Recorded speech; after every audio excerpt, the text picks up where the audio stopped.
Hello everyone, it's the TheCanadianWifier here. Today we have a game against Pollution95 from Showdown. Looking at the teams, I have my stall team that I was laddering on my Taylor Swift account.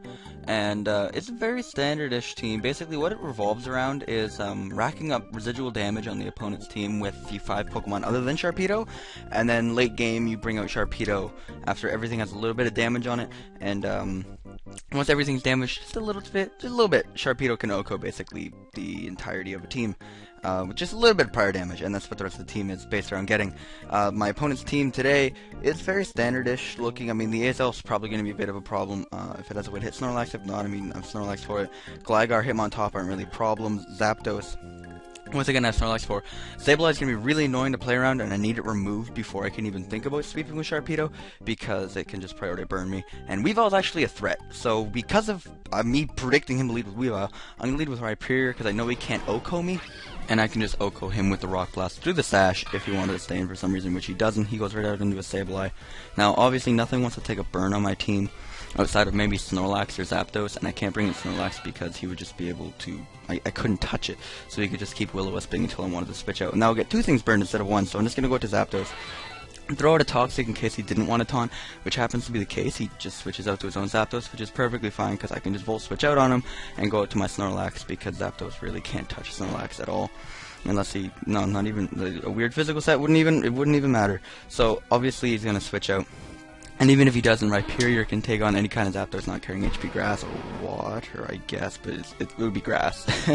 So I'm just going to be able to set up my Stealth Rock as it's very customary turn 6. We exchange each other's Stealth Rock, and I switch right out into my Hitmontop on the next turn, wanting to spin them away. Knowing he has a Sableye, I'm going to go for the Foresight on this turn, even though I'm Toxic, because I thought the switch was really obvious, but he goes out into his own Hitmontop. So now we're both going to spin on this next turn, but if I had just spun instead of Foresighted on that turn 8 or whatever, I could have gone out into Slowbro, which I'm going to do this turn, saved my Hitmontop a fair amount of HP due to Toxic, and gotten off a ton of damage because of Rocky Helmet, which I carry on my Slowbro. So, I mean, it was a weird play by him not going into Sableye right away, but it was also a decent play, I suppose. I'm just going to fire off a Toxic, like I said, trying to get some residual damage on a little bit of everything on his team, and go right out into Rhyperior on the Zapdos, because like I said, he probably doesn't have HP Grass, and him switching out there confirmed it for me that this thing can 100% take on his Zapdos. I'm just going to set up my Stealth Rock because he goes out in the Hitmontop, and I can just go right into the Slowbro and force him to take some Rocky Helmet damage. And this is going to be a very vicious 4-way Pokemon thing, as I'm going to switch out into Rhyperior, predicting his Zapdos. I'm going to set up some Stealth Rock as he switches out into the Sableye instead of the Hitmontop this time, trying to get off a burn on something. And knowing that, I'm going to go out into Zapdos because it already has a burn, and knowing that he doesn't really want to stay in, but probably predicting him to taunt this time, I'm going to go for the Volt Switch, go right out into my Hitmontop, and I'm going to go for the Foresight because I wanted to hit him, knowing he's probably going to recover because he's at 49%, and I don't know how obvious it was to him that I could now kill him with close combat, so I went for it. Like, obviously the Gligar switch was the second thing in my mind, but I'm like, maybe he doesn't know how Foresight works, maybe he this. I'm just going to go for it because I'd be kicking myself if I didn't take advantage of the opportunity and I doubled out and he ended up staying in.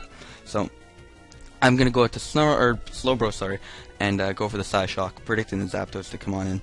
And obviously Zapdos has come on in, so I'm going to go out to Rhyperior because I don't want to take frickin' T-Bolt to the face, and Rhyperior wouldn't take any damage from it, and he also wouldn't take any damage from it, etc., etc. So I'm just going to go for an Earthquake, predicting him to switch out because obviously, like, he has nothing to do to me. Why would he stay in? As he goes out into Hitmontop, as I can go out into Slowbro. He goes for the Toxic, he ends up missing my Slowbro, but in the long run of the battle, because I have Regenerator, it doesn't matter too much. I'm going to go for the Psyshock. He ends up predicting that instead of the Scald, and just goes out into the Sableye. Now, the last 2 turns he has come in on the first turn, he did not go for the taunt right away, so I was hoping that maybe he wouldn't again, and I would be able to get off a Toxic, but unfortunately he does taunt me on the first turn he came in, so I'm going to have to go out to Hitmontop to avoid the Will-O-Wisp, and predicting the taunt to prevent me from Foresighting. I'm going to switch out into my Zapdos, and because my set is Toxic, Roost, HP Flying, and Volt Switch, and I didn't want to switch out quite yet, I'm going to go for an HP Flying first, as he ends up going for the Foul Play, and after the burn damage this turn, it's going to put me in a range where I die to Stealth Rock, and because he's made it incredibly clear that it's going to be damn hard to Rapid Spin, At this point, I realized my Zapdos is basically fodder, and I can't roost because I was taunted there, obviously. So at this point, looking at the rest of my team, one of the only ways I'm going to have to wear down this frickin' Sableye is to get a Scald burn. So I'm going to go into my Slowbro and just continuously go for the Scald and hope to get a burn. And I finally do, which is huge because it's going to allow me to continuously wear down the Sableye every time it switches in. And in this battle, you're going to see how single-handedly a Scald burn can really turn the tables of a game. Anyway, I'm going to continually power away with Scald because nothing on his team really wants to take one. And now I make a bit of a risky play here, but I figured it was kind of safe because the roost was so obvious that I'm going to keep pressure on this Zapdos. And between the Psyshock and the Toxic on that turn, he's going to be really low. And then seeing that I stayed in, he'd want a T-Bolt, and I can go in and fodder my own Zapdos. And now he's really, really low. And I can go in Rhyperior. Now I'm going to go for the Earthquake just in case he wanted to roost, because Rock Blast wouldn't be doing that much if he decided to roost on this turn. I needed that Zapdos gone, and Gligar's not that much of a problem. He misses a Toxic, but I end up foddering Rhyperior later, so it really doesn't matter.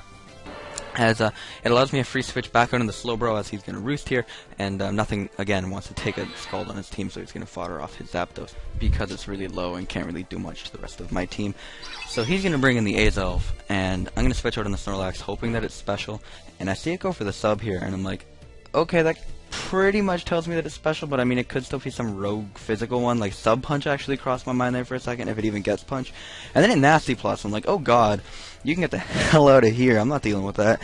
So Snorlax is going to be immensely important, so I don't even want it burned, because that's just more residual with Stealth Rock, so I'm going to switch right into Slowbro. Luckily, he doesn't recover first.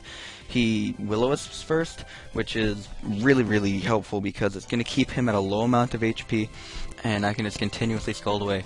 Here, he goes for the Will-O-Wisp. He had the choice between continuously recover stalling me and risking a crit, or just burning my Slowbro, which he wasn't able to because he missed on the first turn when he came in. So I'm going to be able to kill off his Sableye, which is huge for me, because Sharpedo no longer has to worry about the priority burn. I'm going to go into Hitmontop so I can cancel out at least one of the attack boosts from his Swords Dance and threaten him right away so he wouldn't be able to go for another one. Now I can go with Rhyperior, live a hit because it's not at +2. And hopefully not miss a Rock Blast, and I don't miss a Rock Blast, and he's just going to die. Now because he can't go into Azelf, because I have Rock Blast and I just be able to hurt him as he's trying to set up a sub, he's forced to go into the Gligar, on which I can just protect, get a little bit of lefties back. The lefties that I gain is basically the Stealth Rock damage I'm going to take as I come back in. Now I get a free switch into Slowbro here just because he's a Gligar, and Gligars generally can't touch Slowbros at all. I'm going to be able to get off a free Scald on anything on his team, because like it has happened the whole game, nothing on his team really enjoys taking a Scald to the face, and I'm going to end up getting the burn on the Azelf, which is fantastic because I'm going to be able to go in, sack my Rhyperior, because I mean, looking at the last 3 Pokemon on his team, 2 at the end of this turn, it's going to be completely useless against them, and I'm going to be able to go into Sharpedo here, get a Protect going, and get my Speed Boost going on the turn that he dies off to the burn. So obviously the Hitmontop is going to come in, get the Intimidate off on me, and unfortunately I'm just going to miss out on the Waterfall KO here due to Intimidate, but I end up getting the flinch anyway, and on the next turn he's going to Mach Punch me. Now neither the flinch or the lack of Mach Punch on turn 1 matter because I have a Rocky Helmet Slowbro, which could have taken care of both Pokemon at that point in the game. I just wanted to see how well Sharpedo could do against Hitmontop, and that's basically the story of the game. So hope you guys enjoyed this one. It was a little bit longer. This team's very interesting. It can be really stally and have like 80 turn games, but it can also turn on a dime and be really offensive. Rocky Helmet Slowbro is also a complete monster if you want a fun Pokemon to try to new you. Anyway, that's going to do it for today's game. So I hope you guys enjoyed. I have a couple more battles backed up with this team. I have a longer one and a really short one as well. So be sure to let me know which one of those you'd be interested in seeing. I hope to see you next time, and take it easy. Peace.